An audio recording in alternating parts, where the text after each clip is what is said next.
So, welcome everybody to the very last session of the first incarnation of Waldorf 360. So we began in January 24 with session 1. Now we're on session 60 out of 60, and we're live from the International High School Conference in Kassel, right in the middle of Germany, where there are over 200 participants, high school teachers from 34 countries, learning about how to work more efficiently, more deeply, more profoundly in the classroom. I would like to begin by looking back at the starting moment of Waldorf 360. It happened 2 years and 3 days ago that Adam Dubignon, who will speak right at the end, was sitting in the row before me in the hall in the Goetheanum at the International Teachers Conference. And he said, "You do these online courses with your institute. How about doing something for high school teachers as well?" So in the row behind me was David Barham, and in the row behind him was Amanda Bell. And I said, "Can I just bring you two into this?" And the four of us had a conversation right into break time. And out of that came what you've all now been part of for quite some time. Some of you, I think, might have actually attended every single one of these sessions, but it was never designed that way. But we had wonderful presenters giving always 3 sessions worth per module of insight into how to do the didactics in their own subject. And Alan will take over from me now to tell you a little bit of how it started and how it went along. Alan, over to you. It won't take me long, Sven. Thank you very much. I said to Sven at the beginning, really, my statement is my shirt today. So I don't normally get dressed up for this kind of thing. But it's a party shirt, and it's a party for 2 reasons. One is it's been wonderful to be involved in this. It's also wonderful that we're going to have a brief respite from it, because every Wednesday for 1.5 years, when the idea was first floated, I was very confident that it would not get off the ground. I was very confident it would not generate enough money to pay people what we wanted to pay them. I was very confident that it wouldn't be taking up a big chunk of every Wednesday for 18 months. Shows how much I know. And perhaps you can sense, at least from the shirt, I'm very, very glad that I was wrong. What's really thrilled me about this whole course, and also another one that Sven and I have been involved in, Every Child, is the internationality. And it's not a competition between ourselves and Kassel, but I'm going to say 34 countries at the Kassel conference. Only 34? That's a disappointment. How many are represented here? It then raises an interesting question, because on my list, I have 41 countries. The question, I think, is really pertinent, because when is a country not a country, and when does it not really matter? So on my list, I have Bali and Indonesia as 2 separate entities. Then I have places like Hong Kong and China and Taiwan. Oh, let's not go there. Let's call that 3 countries. Is Singapore a country? All due respect to those of you in Singapore. And I daren't even question the sovereignty of our Canadian colleagues, of course. And we have no one from Greenland to throw into the mix. But I realized that the boundaries between countries, that's part of our success as a movement. And I know very, very early on, the schools in Hungary and Romania, one particular school, one particular region, their payment for Waldorf 360 came 50-50, half from Romania and half from Hungary. So we have succeeded, and the people you're going to see today, and you as students and attendees, have succeeded in breaking down boundaries and barriers and borders. And surely there's never been a time when that was more important. My pessimism about finance was such that we have even generated a profit, and we even ended up having to pay tax in the United Kingdom. Not too much, but I think it's correct. It's right that we should be paying tax.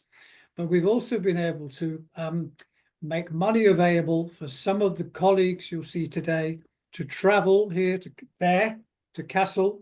And we also made money available last year to travel to Dornach, to the Gerwin. And so there's not going to be a huge profit left over, but I think it's a thumbs up from the spiritual world, if that doesn't sound too sacrosanct, to say that this initiative generated not only goodwill and positivity, but money, energy in the form of money, which has been enabled people to travel to conferences like this and buy nice shirts as well from time to time.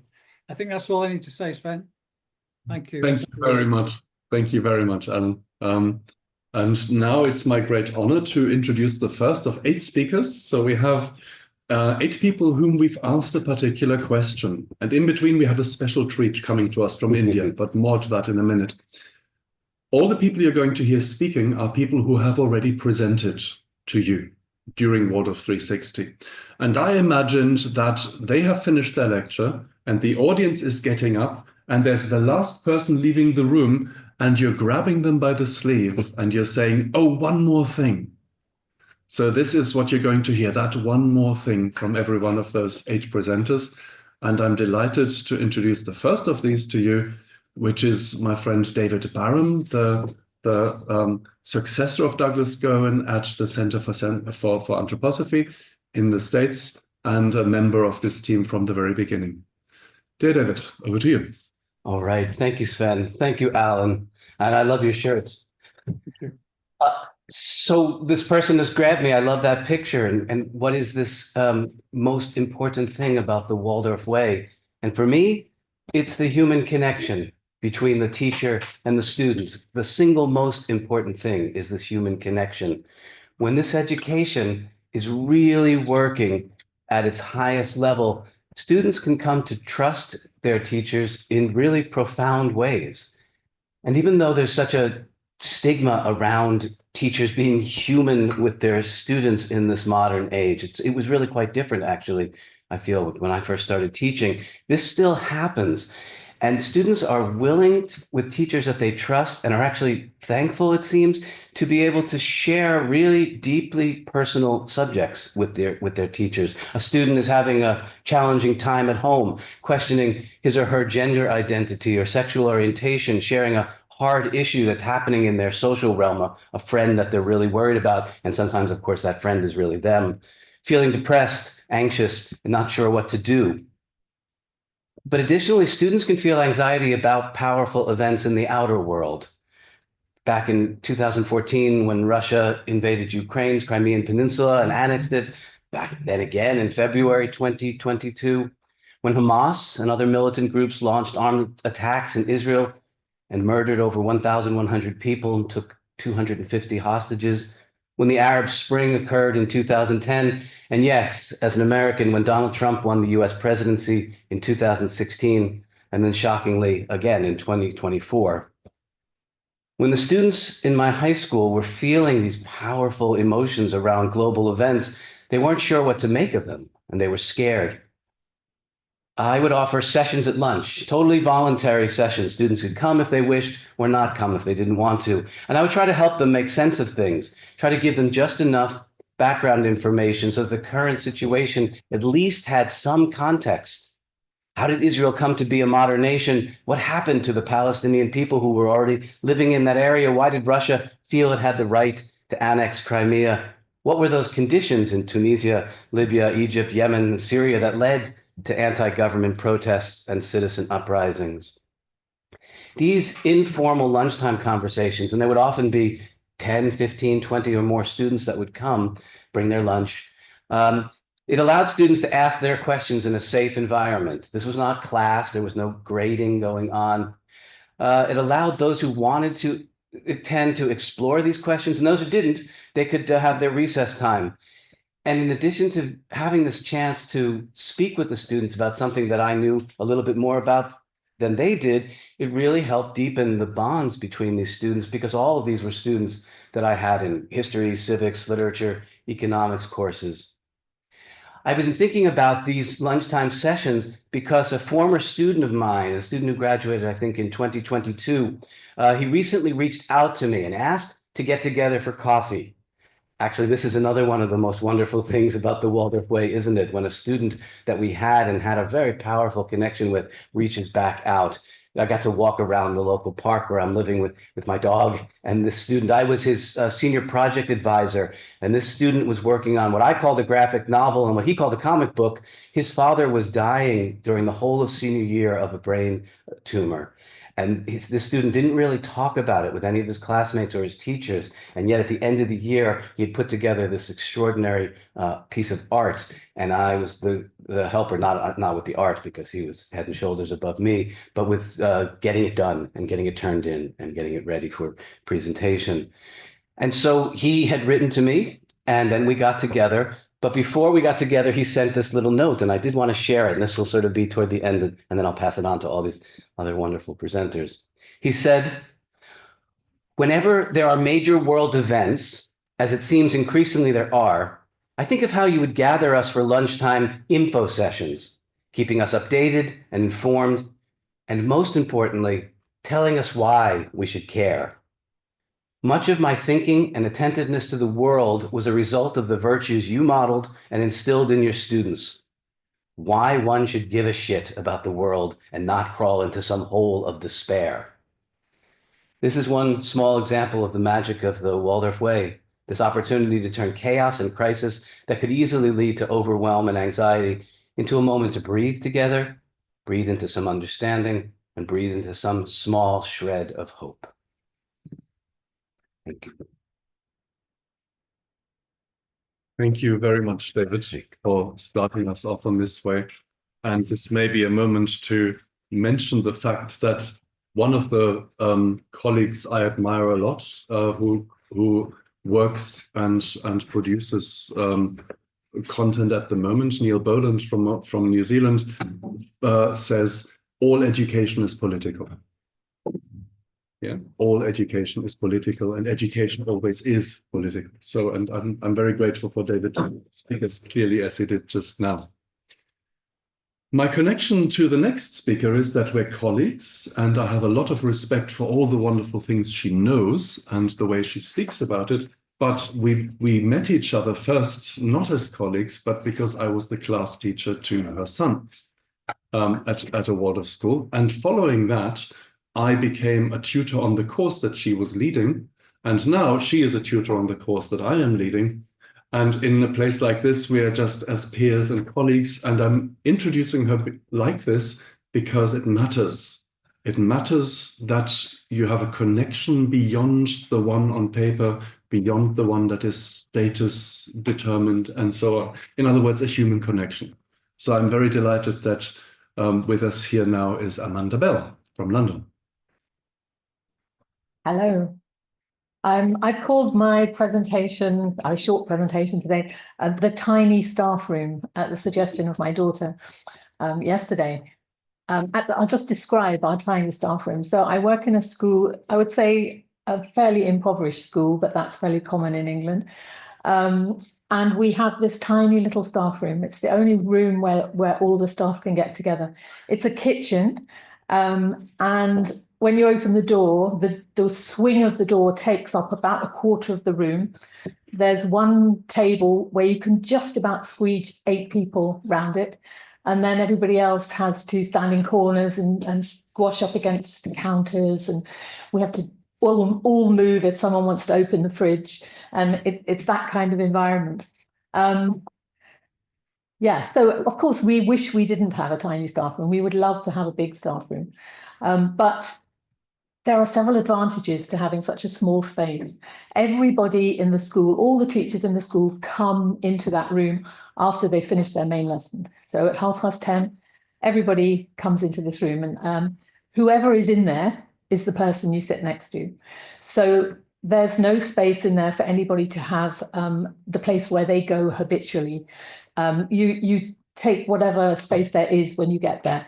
You also have to talk to whoever happens to be there. And if you've got something to say about your lesson, teachers come into the staff room going, oh, that was a dreadful lesson, or oh, that was a wonderful lesson, or I really enjoyed that, or something happened in the lesson that they want to report.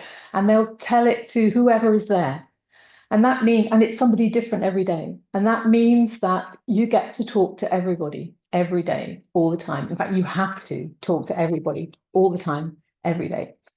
And that means that we know each other really, really well. We understand each other and we accept each other's weaknesses and praise each other's strengths. So there's a camaraderie, I would say, amongst colleagues in the school, which is a huge advantage, particularly for high school teachers, because when you teach, when the experience of the students in the high school is that they have a block with one teacher, and then they may not see that teacher again in the classroom for a term or half a term. And so the connection that you have in the lower school, where the class teacher is there every day, all the time, that is fragmented between, it's shared between all the staff members, which means there needs to be a connection between those people. They need to understand what's happening in each other's classrooms. So out of this tiny classroom, this tiny staff room, we have become much more interested in each other's work. We're interested in each other, but we also talk about our lessons. So when somebody comes in enthusiastic about something that's just happened, there's an impulse or a wish to go and observe in that lesson. So there's a lot of observation between lessons going on in our school, so that all the teachers really know what's happening in each other's classrooms. And that means that we can understand better what the students' experience is.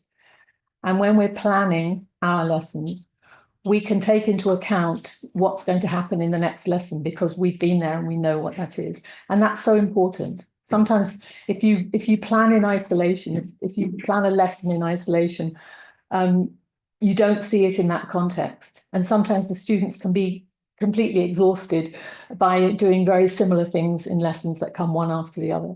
So this is a huge advantage for us. And in our school, the teachers also run the school. So we are the management group. We are also the main decision-making body. And when we have these discussions in the staff room about students and about our teaching and about our lessons, some of the questions that would normally come up in formal meetings have already been discussed amongst staff before we go into the meeting, which means they're warmed up and they've been thought through for several days, sometimes, usually, before decisions have to be made. I found that a huge advantage as a phlegmatic person, because I know choleric people can go into meetings and suddenly make a decision, be asked to do something and on the spot, and they can do it, and it's all very dynamic. I hear something and a decision has to be made, and I need 24 hours really to think it through before I can come to a reasonable decision about it. So this is a huge advantage for me as well to have that. And you also begin to really value the discussions that you have in those informal meetings with colleagues. That's really where the work of running the school happens. It's not happening in the formal meetings, it's happening there. And so it's much more organic. We also, in our school, we also do break duties. Everybody does a break duty, which means everybody has at least one opportunity a week to watch all the children in the school playing in the garden. And you learn so much about children by watching them play. It means that everybody in the school, all the teachers know all the children. We know at least their names. We know who they are. They recognize us. And as we watch them come through the lower school, from the kindergarten even up into the high school, we have an idea about who they are. And all of this works in a small school. I'm not sure how it would work in a bigger school. And that makes me glad that our school is quite small. But we do all of this really, the reason I'm talking about this really is because we're living in an age when we're working with individuals. The students are individuals and they need to be known by us. And our colleagues are also individuals who need to be known by us. And all of this helps us to do that, helps us to take an interest in each other, to take an interest in each other's work, and to notice each other. We notice when people are a little bit off their game or a little bit under the weather. We see that, and there's always an opportunity to say something or to do something to support people. I know it sounds very idyllic, and it's not, of course, like that all the time, but the opportunity is there that wouldn't otherwise be there. I just want to finish by saying something about Gareth Southgate. Gareth Southgate was the England football manager until last year. And he gave a very prestigious lecture in March where he started off the lecture by talking about a penalty kick that he had missed in a final when he was younger, when he was playing in the England football team. And he missed the penalty and they lost the game because he missed this penalty, and it was the most devastating thing. But then the rest of his lecture, he talked about what had happened because of that, what he had learned from that failure, and how he had grown as a person because of that. And right at the end of the lecture, somebody in the audience put their hand up and asked him, "So do you wish that you had scored that goal, or are you glad that you missed it?" And he said, "No, of course, I wish I'd scored. That's exactly what I want. If I went back now, I would want to score." And that's a little bit how I feel about the tiny staff room. I wish we had a big staff room, but I also can appreciate the advantages of not having one. So, thank you.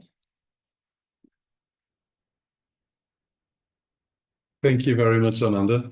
And just in case, while Wilfried is getting ready for his contribution, I just want to show you where we are. So I'm just switching around a little bit, and you see what is essentially the classroom of the person who will be our next speaker, Wilfried Sommer. He is the physics teacher here, and we have some people who've joined us live, as you can see. If I now bring in Wilfried here, you will see him there. And Wilfried has been a wonderful contributor, not only to Waldorf 360, but also to the International Campus Waldorf that Joost Thuren and the Alanus University began. So many people know him from his online activity, but he's also traveled the world widely, advising teachers in India and in China and in other countries. So we're very honored to be hosted extremely expertly by Wilfried, with the wonderful equipment that is available to a German physics and science teacher. So thank you very much for being with us, Wilfried, and the floor is yours. Yes, a warm welcome to everybody. I would like to share a dream. And my dream is that the Waldorf community, especially in high school, really can contribute equality within the Sustainable Development Goals. And I would like to have a brief sketch about this. And we are just entering grade 1 or grade 2. And in a meaningful story, meeting a creek gurgling, the stones glistening, the water glittering, and sunshine everywhere. And you see the wet meadow there, and the haze over the meadow, and the sun embraces the earth, and it's wonderful to be in spring. Now we proceed to grade 6. And in grade 6, you look through a turbid liquid at a black background. And within that setup, looking through the lateral illuminated turbid liquid at the black background, in this setup, you see a color. The color is blue. And you can connect this color blue to what you meet in your landscape around you, and you can understand the blue sky. So your learning by acquaintance in the meaningful story has transformed into the learning through description, and that is picked up in a grade 12, that you look at an object in the background, the moon here, through the turbid atmosphere with special raindrops or ice crystals. And then you get this wonderful corona of the moon. And then you can look at it in a demonstration in class. And in this demonstration in class, you look through a glass plate with droplets of water at a light bulb. and then you can get the same condition and you can understand what you had met before in nature. And then you can look at this setup more carefully, and you can look through small circular openings at the light bulb. And as long as you have a certain deviation from a cross grating, you get a corona like this. And if you put the openings more regularly, then you see it already with a certain structure. And if you put all the openings exactly on a cross gratings position, then you get the structure you have here. And the structure you have here is very regular. Then you can measure angles, you can calculate with equations, and you finally have something like a frame of reference for university entrance exams.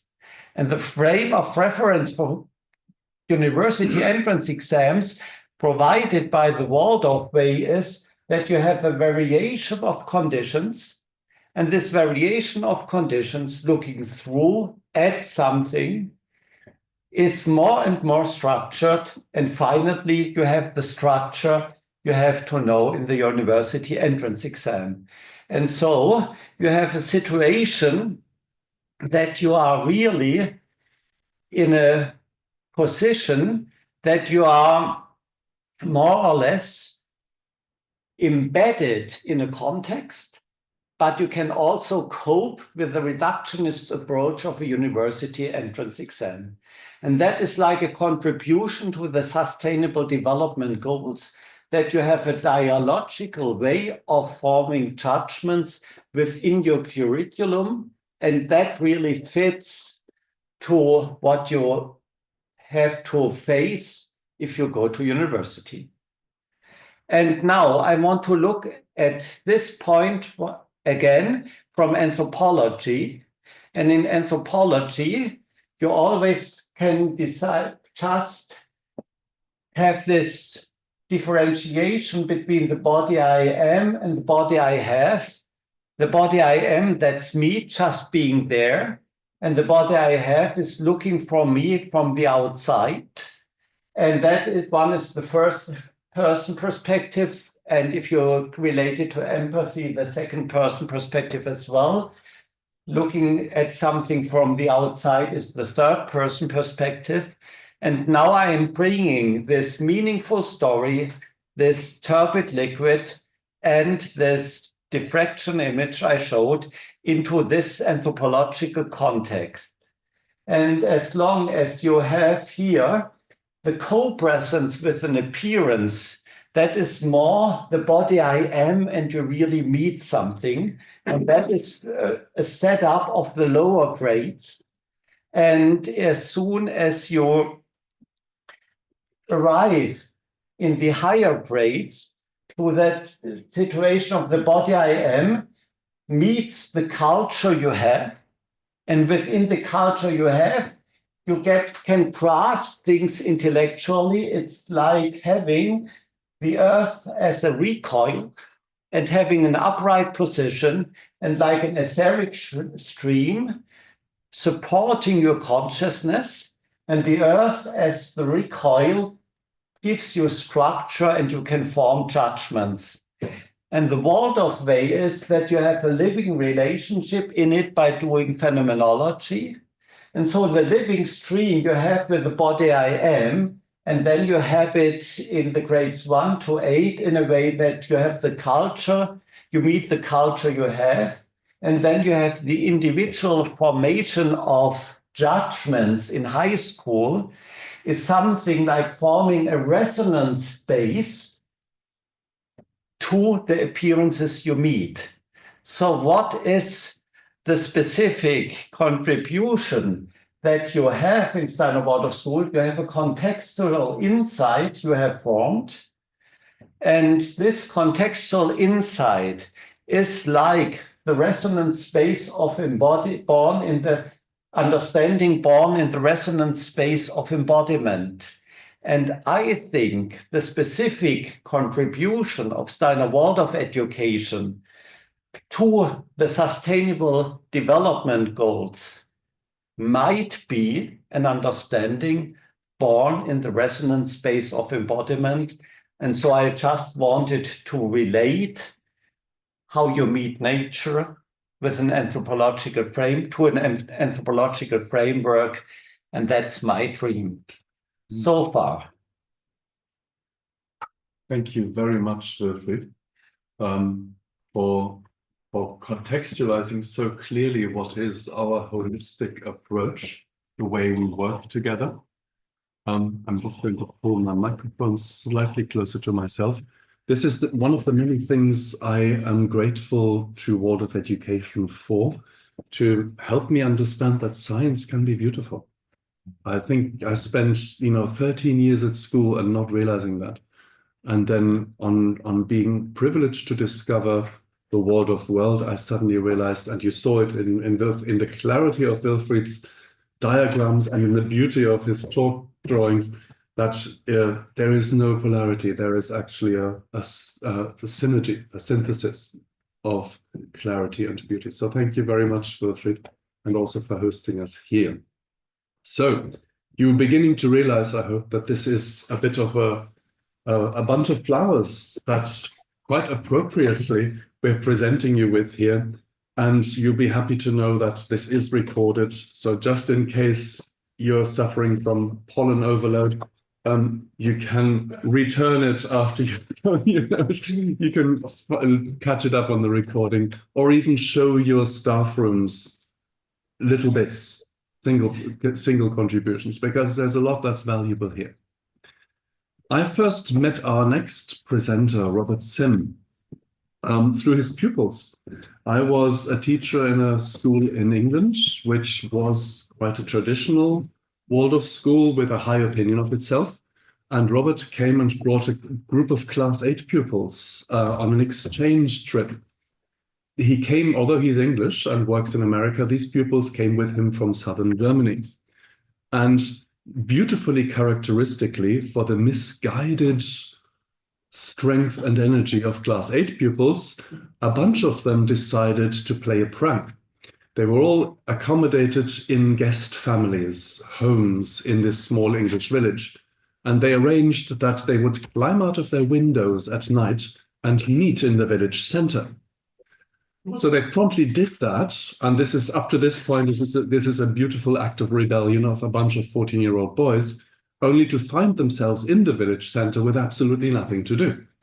Which is the reality of being, of course, in the English countryside. And I think there is so much there in the energy that an adolescent brings to pushing the rules and then not quite finding what to use that energy for. And for me, being a high school teacher is to understand that and work with it. And Robert was one of many people, maybe certainly one of the first of many people, who helped me embrace that idea. So I'm very happy that Robert is with us. Here he is. And it's morning where you are, I think. Over to you. Yes, it's about 9:30 in the morning. Lots of memories of the past. That was about 30 years ago when I was teaching in Germany. But we've had an example for me already of an aspect of Waldorf education in Amanda's presentation when she mentioned Gary Southgate, who missed that penalty. I remember him missing that. He went over the crossbar. So my feelings were very, very much agitated. And that's what we have to do, or stimulated, shall we say, with our students. Connections are really important. And when David came on, I have memories of David almost 30 years ago. He and I were both clowns together when we were class teachers together in America. And there's a circus performance, and the class teachers get to be a part of that with their red noses, roaring around the auditorium, making jokes. So in thinking about this, what is important for me as a Waldorf teacher and in Waldorf education I've come up with a few points, and I would say these are the things, amongst the things I really have valued in all my years of teaching. And I consider them gifts that have enabled me or given me the strength to go on all these years as a Waldorf teacher. And the first one is that the freedom I have to teach in the way I feel is appropriate. I have been very fortunate, both in teaching in Germany, where I didn't have to teach I didn't do the Abitur, I didn't have external exams to teach to at all, the same as you would have to in England if you were teaching the O levels or A levels. So anytime I think one would be given a pre-digested curriculum from the outside, that would have constrained my ability to respond to the students in the way I need to, in the moment almost. We say that. And of course, that's very hard when you first start teaching, but you become able to do that. And for example, yesterday, teaching Parsifal, we got to book 8 and it's Antigone and Gawain, and who's responsible for almost a rape scene. And you cannot plan how long is the conversation going to be, really. So it's a wonderful gift that we don't have to, or I've never had to really take someone else's curriculum. And I appreciate the fact that when I taught in Germany, I taught at the Freie Waldorfschule am Bodensee. So that's the free Waldorf school. And of course, it doesn't mean to say it's free of charge, but you are really, if you think of the threefold social order, you're in the cultural realm. And this freedom you have there from external a curriculum given to you by a bureaucracy somewhere in an education department, someone else deciding, oh, that's what the children should be learning, someone who hasn't even been in the classroom perhaps ever. So that's one gift, or one thing I really value. Second thing is we have the possibility to strive to really understand the effects of what we're doing. It's a constant work, dipping into Rudolf Steiner, his insights, knowing the effects of what we're doing. And if you are in other educational settings, you may just be trying to help them pass an exam, whatever it is. It could be an SAT, it could be an O level, A level. Someone else is going to set those questions. But we have, through Rudolf Steiner's insights into the human being, the possibility of knowing, well, if I do this, it's affecting that in the student. So you can then, for the individual student, you have a sense of of why you're doing it, and why you're doing it in that fashion, and what you're doing. And I think that's a gift. We're not just flailing around in the dark, not knowing why we're doing anything. The third thing I value is, and this is very much what David was saying, to be able to establish trust with the students. All education depends on that. If they don't trust you, how are you going to guide them in a really meaningful way? And by that, I mean, okay, you can have the content of your lessons, but for me, much more important is the sort of moral guidance, being there when they're going through a crisis, helping them navigate their way through stormy waters. We all sense that in the high school. It's a very difficult time. We're very fortunate at High Mowing School, where I teach. It's a boarding school. We can eat with the students 3 or 4 times a day. We meet with them all the time. The sort of thing that David was talking about, you can see teachers doing that at High Mowing at breakfast time and in the evening. The dorm counselors are there all the time as parents, actually. Fourth thing I value is the possibility of weaving subjects together, presenting the world as a unified and cohesive whole. The way we delineate so-called knowledge into separate subjects, that's purely artificial. But we all do this. I've taught lots of different subjects, and they all interweave somehow. So if I'm talking about economics, politics comes in straight away. If I'm talking about colonization, economics, politics, ethics, all sorts of things. So we have a chance to create these lessons that really bring the world as a unified whole. Once I taught what I called economic geography, and I had geology in there, geography, mathematics, English, and even eurythmy to a famous poem about a rock, to try and get into the inner nature of minerals. So working together, collaborating with other teachers to give this picture of the world. Fifth one, that we really do speak to the whole human being in front of us. We're not just working intellectually. It's not just about exams. We're engaging their will. Just one little example of this, I taught small engine repair, where I got these old lawnmowers, and the feeling life comes in. If you succeed in resuscitating an old lawnmower that you get from the dump, that's a wonderful feeling. And the students don't forget these things. And the last thing I would say is that I value truly the emphasis we put on the social aspects of life. Little example, when I go and teach in a few minutes, an hour, I've got, and this is the beauty of our school, we have students from 23 nations, and they're talking about economics. They're going to present something about the economy of their country. Well, I put them together in pairs, and they prepare this, one person from that country and the other one perhaps from the United States. They learn from each other. Lots and lots of ways we obviously do that. So I am really, really grateful for the years I've had as a Waldorf teacher. And that's what's given me the strength to keep going. That's it. Thank you very much, Robert, for sharing that with us. So we have a special treat for you now, before we come to the next speakers. We're going to change style, but we're also going to change continent. So we're moving to India next, and we will be connecting with the wonderful subject of eurythmy. Just before I bring Diana and the people who are in her room with her, we're preparing to show us some eurythmy.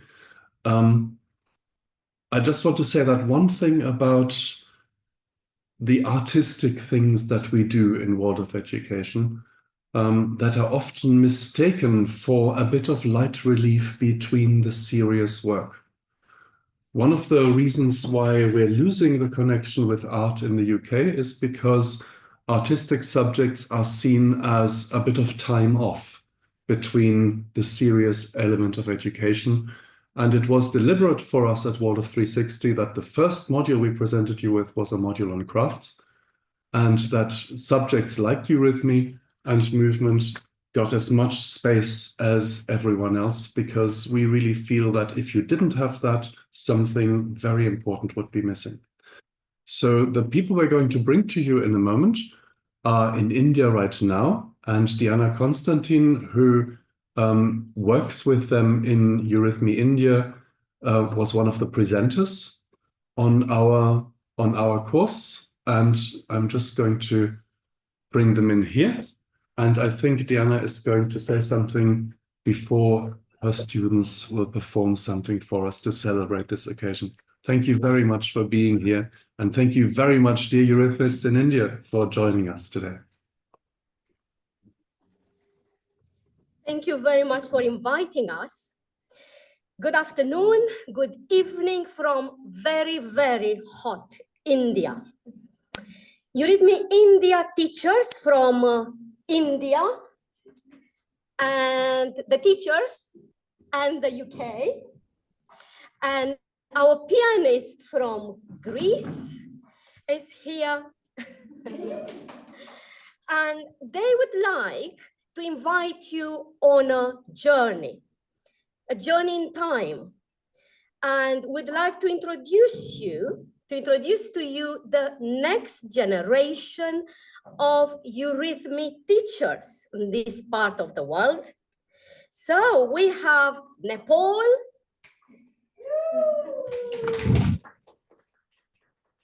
And we have India students. We have Singapore. And we also have Iran. We have Taiwan. And we have Malaysia students. And what better way of talking about eurythmy, which is, as you all know, a performing art, but through movement. Rudolf Steiner said in 1924, and you might have heard it, you might have read it in the Human Values in Education. He said that a school without eurythmy would be like a face without eyes. It may function, but something essential for perceiving the world in its fullness would be missing. So at Eurythmy India, we're training not only eurythmists, artists, what the second year is going to show you now, some artistic work, but they are also during their 5 years part-time training, they are learning to become teachers, eurythmy teachers. So we're going to give you a little glimpse into the future with the future eurythmy teachers here. They are going to present for you 2 very small pieces, the beginning of a piece by Mendelssohn, Song Without Words. I'm afraid on this occasion, not Indian music, but Mendelssohn, followed by a musical sun meditation with their rods, because the sun is so strong here. So it's going to be a short musical meditation with rods. So we hope that you will enjoy it. And I'm going to turn the camera the other way around. 1 second. And we are going to start with song, words. 1 second, with our accompaniment from our lovely, lovely musician, pianist from Greece. So here we come. Sorry about my fingers here. Right. Songs without words.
There's no piano.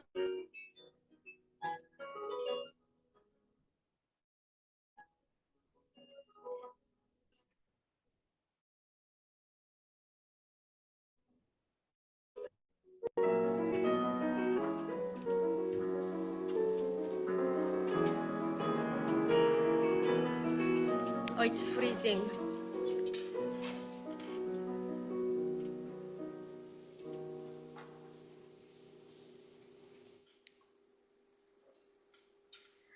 Can you hear us? Yes, the end of it Can you worked. hear us? I got a message that you did not. Yeah, the Only end the of it. end. Yeah, but it's because of your Wi-Fi signal. But it's better than nothing. Don't worry about it. We get enough of it. Just carry on. Good. All right.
Thank you so much, Thank you.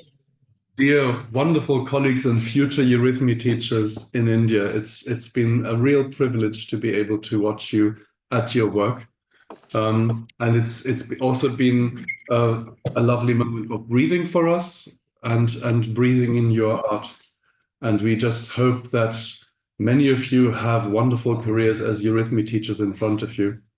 I was telling a colleague over lunch that in Sweden, the schools can't use the Waldorf curriculum, including eurythmy, in lower school. They can only start eurythmy as a high school subject, which means that the pupils in class 7 and 8 can't wait till they can finally go to the upper school and start doing eurythmy. And they do the most wonderful eurythmy programs. So in the high school, they're full of enthusiasm and engagement. And that's certainly something I've seen. And one more thing, yesterday I talked to a chemistry teacher here in Kassel who shared with me that while he was doing salt crystallization, the students said to him, "That's just like eurythmy exercise." And so they went with the eurythmy teacher and did salt crystallization movements in eurythmy and drew them and worked them out. So this is wonderful holistic education, and you're making a terrific contribution to it. Thank you so much, Diana. And thank you so much, Thank you all. for having us. Thank you. It's been wonderful having you. And thank you for being our guests today. Bravo. Yes, bravo indeed.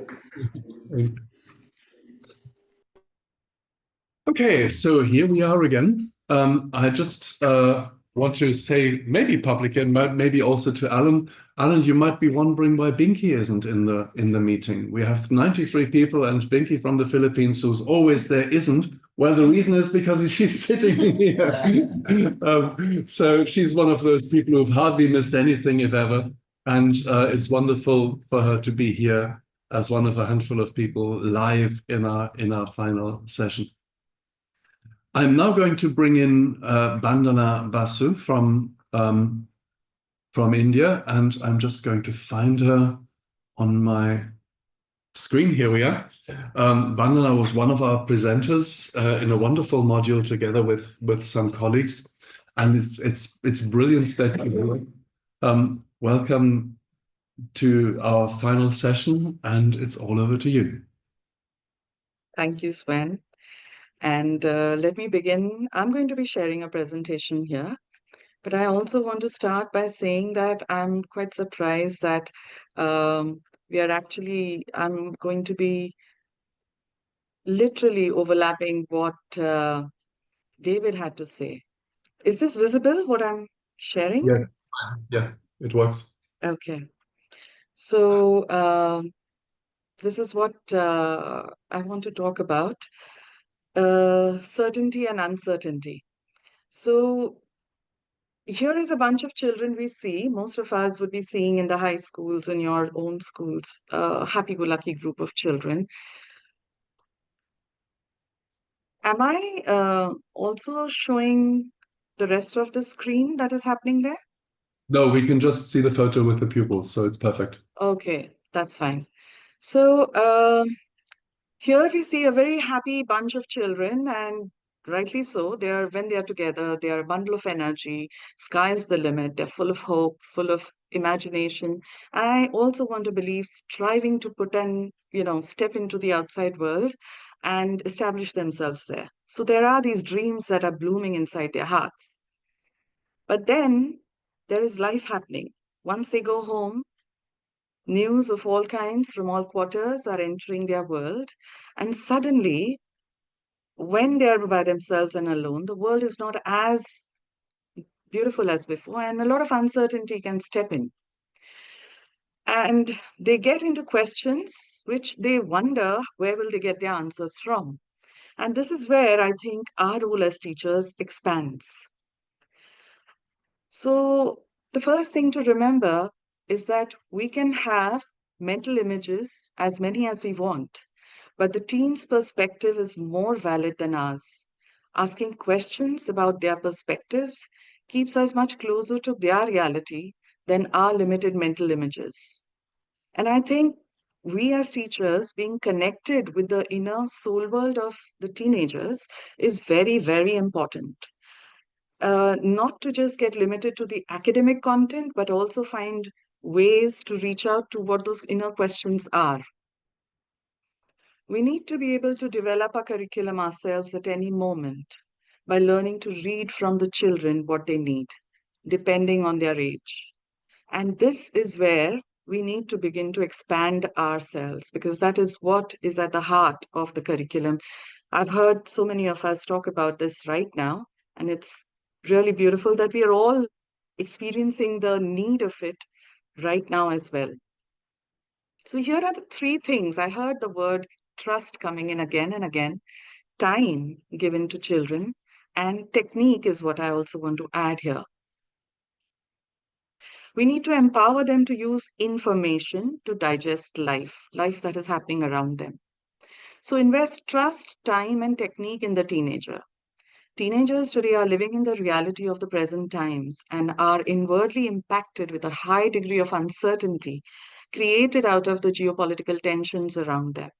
This could come from not just the news, but also family, extended members of the family, all around. Although they may not speak of it directly, they are unsettled by it. So how do we do this, what we want to do for them? Allow a part of your teaching time in a dedicated way to create room to address their inner questions. A fixed time frame on a weekly basis to allow expression. Here is where I felt David and I, had an identical thought. So really not just keeping it, I would extend it in such a way that not keeping it informal, that's any which way that you can contribute, but also to formalize a time frame that the children actually look forward to. It's a vent for them in the course of the week. Relatability and relevance are experiences that they seek in order to realize what they are capable of. And of all the things that they are listening to and seeing outside, they are beginning to see that there is less relevance to what they are doing. Maybe there are doubts and questions. So how do we teachers step in? A talent is formed in stillness, however, a character in the world's torrents. And we are in a torrent right now. I think we elders are feeling it. We have to give it to the children and realize that we need to do something for them. Taking it forward, I feel economics is one big subject that we need to address here.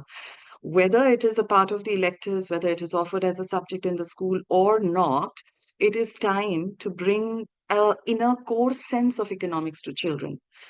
or at least the relevant parts of it, such as international trade, national economic policies, competitive advantage, some analytical tools. Now, this is not to be done in a didactic way. It has to be an inquiry and answering kind of a situation, but wherever necessary, we need to bring in the techniques, the tools. These are the skills that can now be brought into the discussions, which will possibly help the children answer their own questions, through which they will be able to find their own answers, eventually giving them their inner haze, the uncertainty, a form and structure. Going forward, we can actually encourage them to express themselves, something which is really, really important at this point of time. We encourage them to maybe write a magazine article, to make a drama or a skit, to actually write a song where they can vent, whether it is their frustration, their doubts, their questions, or maybe a research project, a very small one. Essentially, a productive social action that directs their spontaneity and intensity to a creative expression.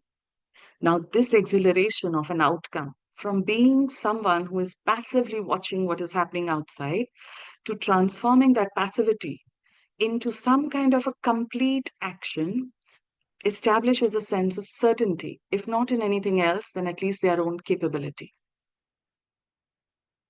But here is where I feel we once again need to look at the subject. Nobody should pass through adolescence without acquiring some notion of what happens in agriculture, trade, industry, and the crafts. These must be treated as special subjects. They are much more important than a lot of stuff crammed into the teaching of adolescents. And finally, here is that one of the 4 principles that we need to remember as teachers. We as teachers must take an interest in everything happening in the world and in whatever concerns humankind. All that is happening in the outside world and in human life must arouse our interest. It would be deplorable if we as teachers were to shut ourselves off from anything that might interest human beings. We should take an interest in the affairs of the outside world, and we should also be able to enter into anything, great or small, that concerns every single child in our care. That is the second principle. The teacher should be one who is interested in the being of the whole world and of humanity. And here, what I would like to say is that it doesn't matter if we know the subject ourselves or not. We can always bring in teachers who have a deeper sense, but it's also an opportunity for us to expand our own understanding of economics and world affairs. Thank you.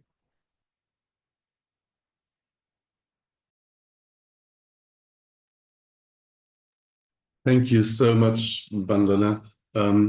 You probably realize, having listened to a few of these speakers, what a privilege it has been for Alan and myself to be present at every one of these, because the caliber of our colleagues is just so high, and the way everybody is rising to this challenge of bringing something very poignant into a very few minutes is really awe-inspiring. Thank you so much, Bandana, and thank you all of you who went before Bandana.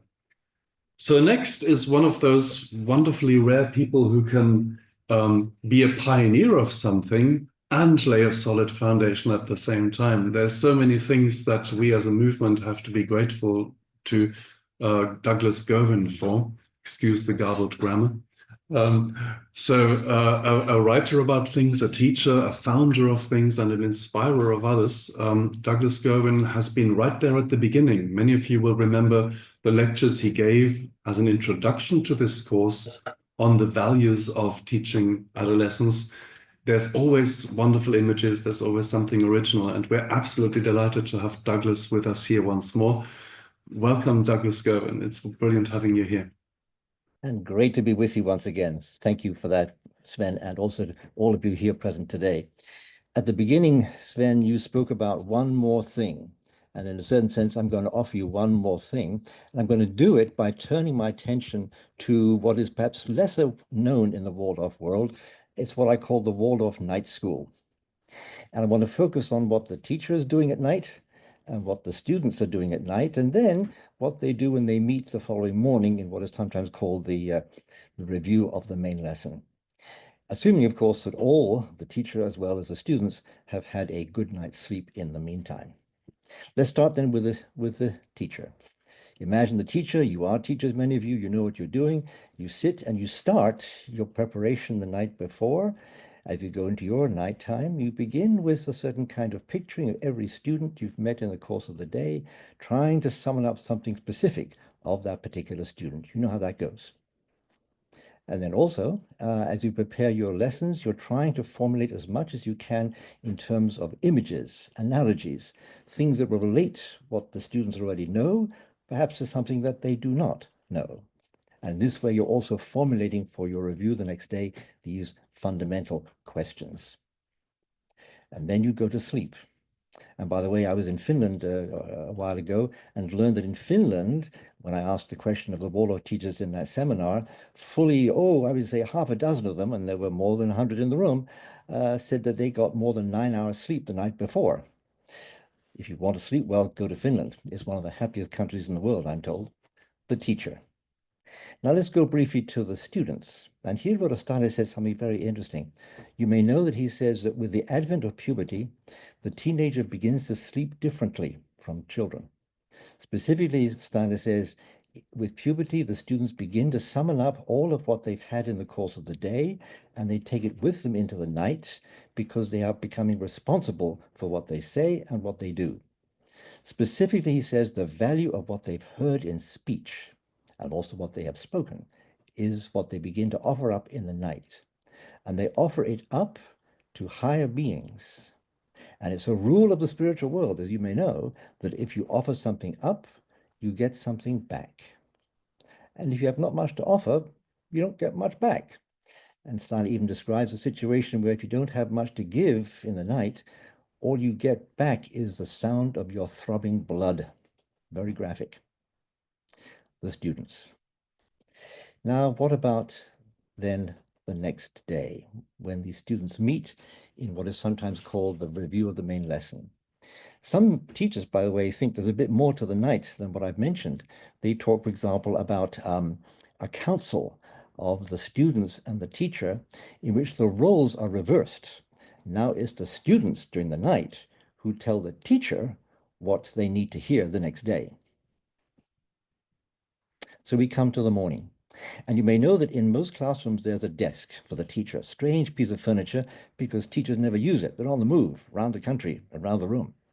But there is a drawer in the desk, and there's a reason for this drawer. And the reason is that in that drawer, you now place the results of your preparation the night before, which you may have written up in great detail, possibly as somebody suggested in the kitchen of the school if you're in that situation. Often teachers stay at night, even if they're in the kitchen in their schools preparing. So there is that desk, there is the drawer, and into the drawer now you take the results of your preparation, you insert it into the drawer, and you close the drawer. Now you read from the faces of your students the lesson that you had prepared, which of course, as you know, might be radically different from the lesson that you had prepared the night before. That's why it's in the drawer. And so with this review, another aspect then of the night school of Waldorf education. In this review, I'd like to call it re with a hyphen and a view, because it's not to be confused, say, with a recapitulation of what you did the day before. Sometimes the students want to do that because then they can have a bit more sleep in your class. No, this is not a recapitulation. This is a review, a fresh and new perspective in which you bring to bear then these images, these analogies, these relationships that you've worked on the night before. And here we come to perhaps the most important part of what I wanted to suggest to you this morning. And that has to do with the fact that when Rudolf Steiner described our current times, he said that long before children are born, can I put it this way? Lofty divine images are embedded in their soul. And then when they come into the world, they look for ways to bring these images, these deep, profound images, into awakeness through their fantasy and their feeling life and eventually their cognition. And if for some reason, and for some educations, if for some reason these images are not allowed to surface, they're either ignored or positively even suppressed, and replace them with academic and more abstract ways of learning, Steiner cites the alphabet as an example of that, then these images that should arise up into the fantasy life or into the thinking life in the high school, they may now burst out at the level of will. And if it's will, it has the risk of being violent. Steiner goes further, and he speaks a bit about what happens if students are not allowed to bring to consciousness, with the help of their teachers, these deep images, these deep analogies, these deep insights, shall we say, into their future. Steiner, to quote there briefly, says, what happens to these young people if they have not got this experience, this possibility? Then he describes them as rebels or dissatisfied people who do not know what they want because they want to realize something divine that is incompatible with anything possible on earth in social life. He goes even further then. He said, it is no wonder that these individuals who then destroy the social fabric through what he calls violence and bloodshed, they destroy the social fabric because they have the feeling that they're doing good. For what is their sense of themselves? They feel the imprint of these divine images within themselves, even as they express them in violence in the outer world, because they did not rise to consciousness. And so for me, if I go back to our first assignment for this particular wonderful session together, what is most important? What are the most important qualities of Waldorf education? Well, I offer you then the qualities and the fruits, shall we say, of the night school. Specifically then the capacity, shall we say, to draw forth into the light now of consciousness those divine images, those divine pictures that were deeply implanted into the children before they were born. And born, as Steiner describes them, not just as pictures, because pictures is too limited an analogy. It's an image can be oral, an image can be kinesthetic. There are all kinds of ways of imagining an image. No, it's more than these images, he says, that we have to lift. He calls them even forces of pictorial representation. So there are images, but there are also the capacity to create images in the world in order to understand it. So if we do this, if we succeed in that, then I would say we fulfilled our essential vocation, which, as you know, is to teach students, not to teach subjects. But maybe I would refine that slightly, because some of you spoke about the value of subjects, and they should not be undervalued in that sense.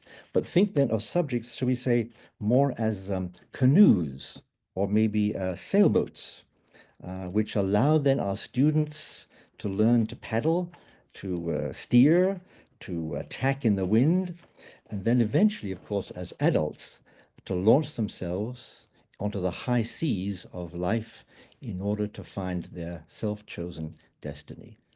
Those are some of the values, I think, of the night school, and maybe characterize the distinct and qualitatively unique features of a Waldorf high school education. Bravo. Thank you so much, Douglas. That was a perfect contribution, and I think a really good illustration of the fact that we do value knowledge in the Waldorf school, but it's not enough. What we're looking for is wisdom rather than knowledge. And what you've just brought us are a series of wonderfully wise images. And as every student who ever listens to a teacher, I'm going to take my particular thing away from what you've just shared, and that's the locked drawer of the desk into which I place my preparations. It's a beautiful image for me. And of the many images you brought, everybody will have their favorite. Thank you very much, Douglas, for being with us today and for giving us this wonderful contribution. So our next guest, our next speaker will be here again in person in Kassel. This is Karla Neves from Brazil. And Karla has been a wonderfully supportive friend of this course, not just because she supported it, because she was in favor of it, but because at some point she said, let's do some Portuguese translation for this. Now, many of you are in a country where you can't watch this live. In Brazil, most teachers have to be in the classroom at this time and can't attend live. And of course, there is that language barrier.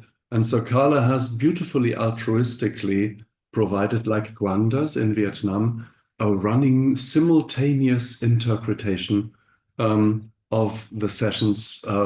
I think since about December or something like that, for almost half of the sessions, which has been a wonderful gift to our Brazilian friends. One of them has just written in the chat, welcome. We're so international, and we've really tried to be open to everybody who can come, who wants to be here, and we hope you felt welcome wherever you came from. So Karla's here with us, and I'm going to switch my camera over and welcome her for her contribution. Hello, Karla. Hello, everyone. I'm so glad to be here, and I hope at the end we will join all together here in front of the camera for you to see us. And perhaps, Wilfried, if everything can be seen on the, well, Yeah. yes? Oh, great. Thank you very much. So, I was thinking, what is the most important thing I would like to say to you today? And I thank all the colleagues that spoke before me. They were like preparing the soil for me. So I'd like to start reading a little quotation from Rudolf Steiner, one of his first lectures on education in 1907. And he said, "Spiritual science, by its inherent character and tendency, has the task of providing a practical concept of the world, one that comprehends the nature and essence of human life. From the nature of the growing and evolving human being, the proper viewpoint for education will, as it were, result spontaneously." And Douglas just explained that a little bit. Well, perhaps I could say that I will speak about self-education, or I could say that I will speak about our aim, our biggest goal is health, health of the children, our own health, the teacher's health, the world's health. And to speak about that, I should say that Steiner always brought up relevance aspects. One of them, self-education of the teacher, and he really says, all education is self-education. We help the children to self-educate themselves. He said also to know the human nature, just as I read. He said, understand that learning is a process of life. And Sven spoke about that in our last session. And the human being of our time must not deny something that we think is wrong or bad, or just cherish what we think is correct or good, because good and bad depends on time and space. And that's what I'd like to speak about, this livening process of teaching, of learning, and what it has to do with balancing what we think are polar things. So we can speak of the art of education like this. We must understand that art is everything that we bring from the outer world in within us, and then we digest that, and then we are able to put that in contact with everything that is part of us that came from our experiences, and we bring it back to the world. And when I create something from that process and I bring it back to the world, that's a piece of art that is making art. Van Gogh did that, Beethoven did that, and we do that every day in the classroom. So we bring something from the outer world. It passes through some steps of a living process, and then it comes into our inner world. And here it becomes part of us. And this we could call the processes, the 7 life processes, or but I'd like to point to the central process that is decision making.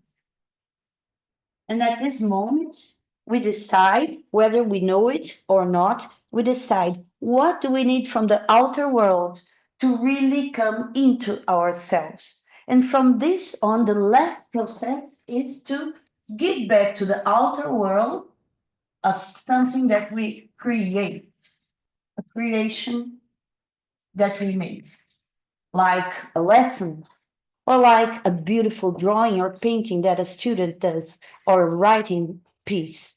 Well, to doing that, we should take some things in consideration. And these are not closed eyes here at blinking eyes. They are not. Here, I would like to say that we have, as teachers, a great responsibility because we can present the world to our students in a joyful way, in a funny way, in a beautiful way, in an idealistic way, in rituals that we Waldorf love so much, in celebrations that we do love so much also. But we must also present the world to them in a correct way, in a serious way, in a practical way, in researches, in papers and articles.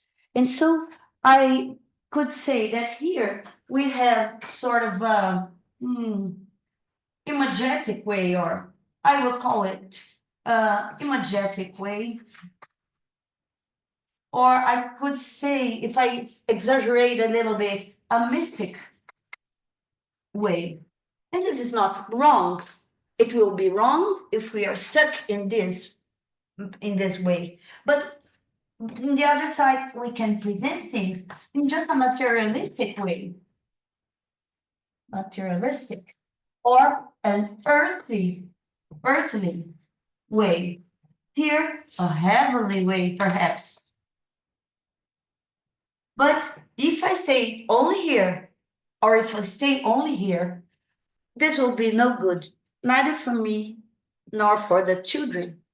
What they need to do is have tools, develop tools, where they can sometimes come here and go there and visit the other side and put them in constant relation as much as they can. And for that, we have an access. And this access, I could bring some words for it. I could speak about openness to be in one side, and then on the other side, openness to be joyful, and then to be serious, openness to be idealistic, and then to be practical. And what is this balance that we must achieve in between? What is that something that can make us bring it with a good movement in between, a dynamic balance? That thing I could give lots of names, but the name that I'd like to put here for us is love.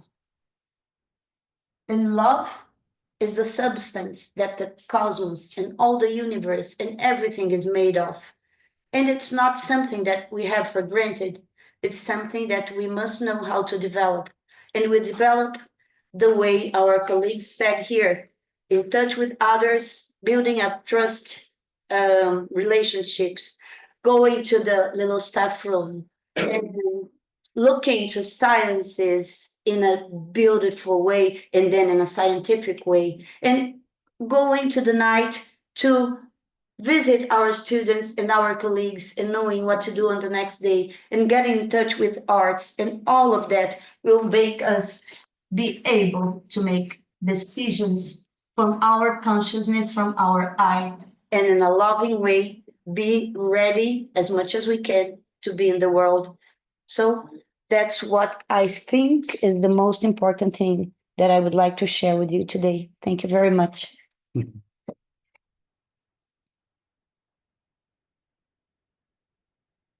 Isn't Waldorf education a wonderful thing, where you give somebody a task and they speak wisely and they speak beautifully and they speak clearly? And you know, one thing that we've seen today, and we're almost at the end of our presentation for today, is people who love what they do. And this is what I want to be my very brief contribution before Adam brings us to a close. These young people in our charge they have to look at us, don't they? They have to look at us not just because we say important and valuable things in their preparation for life, but they see through the subject at us. Like Douglas said, we're teaching young people, not subjects. We're using subjects to help those young people develop. They're using subjects to look at us to see what is it like to be an adult. Who are these people and are they enjoying being grown up? It's really important that we understand that this is an unspoken question from that many young people. Is it worthwhile to continue on my journey towards the adult world? And there I've been recently inspired by a great professional friend of mine, Sandhya Vikram from Yellow Train School, to look at the work of Thich Nhat Hanh, the founder of Engaged Buddhism. Yellow Train School has adopted one of his slogans, and I have this slogan on the back of my very black t-shirt, and it looks like this. Happy teachers will change the world. So for me, one of the things I'd love to give to you is, are you happy? Are you satisfied? Does your life make you smile? Does your work and your encounter with the children make you smile? If it does, please show them. Please show the children what a wonderful thing it is to be alive, to be learning, to be working, to be researching and developing. You can't give them a greater gift than that, I feel. Okay, now we are moving on to Adam Dubignon, who was at the beginning of all of this.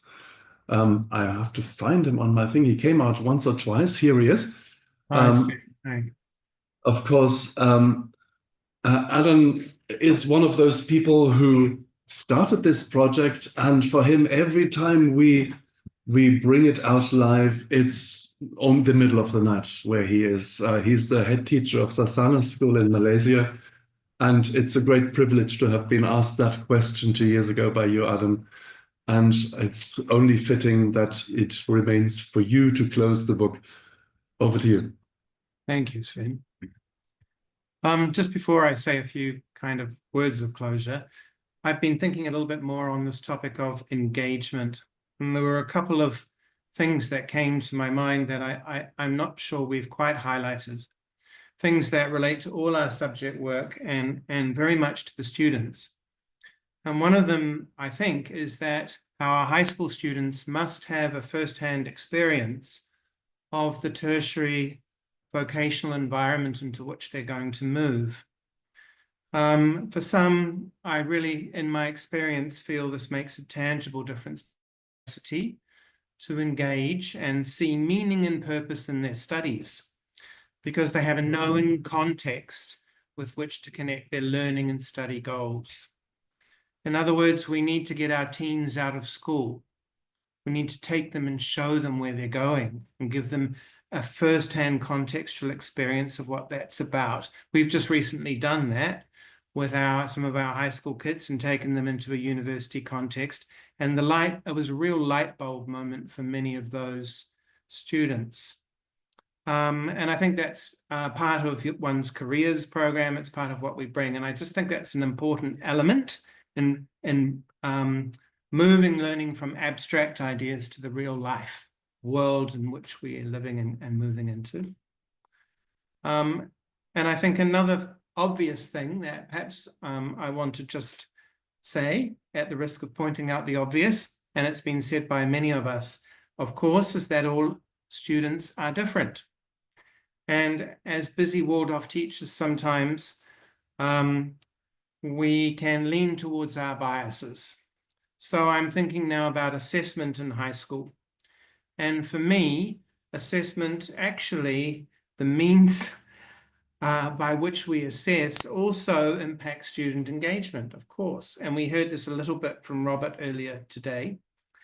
So a broad range of assessment tasks that's not merely directed to those with an inclination for writing extended essays and writing tests and main lesson books, of course, is very important, because where our teens experience assessment as visible and meaningful and relevant, then they can also feel motivated and empowered by it too. It can be illuminating, and that also has to do with engagement. So those are two things from me that I think cut across and interpenetrate all our subjects, but they're relevant elements. So by way of closure, nearly 2 years ago, or just over, since I opened the conversation with Sven and Amanda and David Barham and a growing group out of the World Teachers Conference, to consider the needs of high school teachers on the geographical periphery. Because I'm feeling like I was feeling at the time that I was on the periphery with my team. Rather ambitious it was to try and connect people from so many corners of the world around good practice and Waldorf high school teaching. And as Alan said, but I know from the feedback that we've really done it. I know that it's been eye-opening and clarifying and inspiring for many, many people that I've talked to, and many who've talked to some of the rest of us involved. So at this moment, I do want to say from me, really to the module contributors, a special thanks for stepping up to the task and sharing in the way that you have in the creation of this experience for many of us on the periphery and many of us who are not on the periphery. And I want to say to the holding team, and those of you who have contributed to coordination and hosting and logistics, especially Sven and Alan, who really, really have been here every session, all 60 of them. I'm very humbled. My sincere thanks to you all. I know that my own teachers have taken real inspiration from the content of 360. And I salute you all and thank you very much from the bottom of my heart.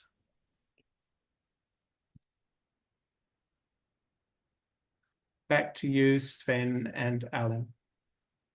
Well, here we are. I'm just slightly off the picture, but I don't have to be. I can be here as well. So here we are. We are super grateful to you all for being here. And I mentioned earlier on that we might just start again in January 2026, but with a different focus. What about helping young people navigate the world of relationships? What about the world of media? What about trying to get rid of school altogether and working interdisciplinary or without a curriculum? What does symptomatology really mean, and how do we work phenomenological? So in other words, Waldorf 360 from the inside out. Watch this space, and please feel free to access all the recordings for the rest of this year. Those of you who've signed up and who still want to sign up for the course, you can do that. There's 60 jewels for you to choose from. Thank you very much for being with us, and goodbye. Goodbye. Bye, everyone. Thank you. Thank you. Thank you very much. Salamat po sa inyong Goodbye, lahat. everyone. Thank you. Amazing, Again, amazing. Thank you. Selamat malam.